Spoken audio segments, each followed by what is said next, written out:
I'll talk small about Ahab. Jezebel was a princess. Her father was a king. When Jezebel was given birth to, she was automatically presented or dedicated to the Ashtaroth. Ashtaroth was the goddess that was worshipped in Canaan. Baal was the god that was worshipped in Canaan. Now, what is the difference between the two? Baal was known as the god of thunder.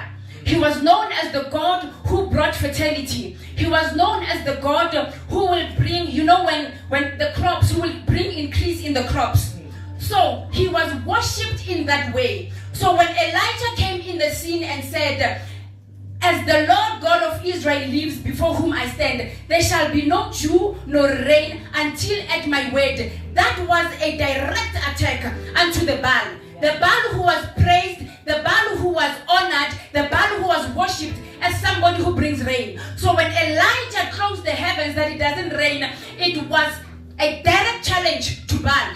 That was the god that was worshipped in the Canaanites. So when Jezebel came into the picture, she introduced the gods of the Canaanites to her own husband. Now, Ahab was an Israelite. Jezebel is somebody from the Sidon.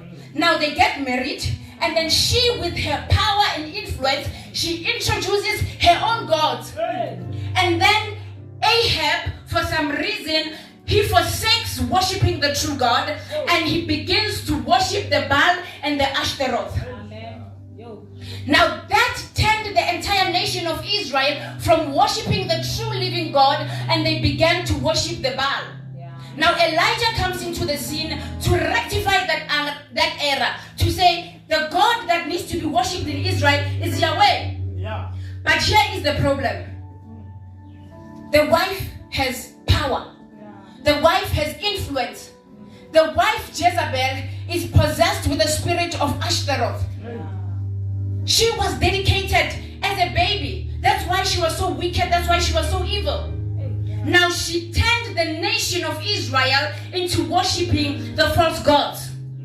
Not only did she do that, she also killed the prophets of God. The true prophets of God were killed by this woman Jezebel. And then what she did also, she destroyed the altars of God. Now what does that mean? It means that when you destroy an altar, it's like you're closing down the churches.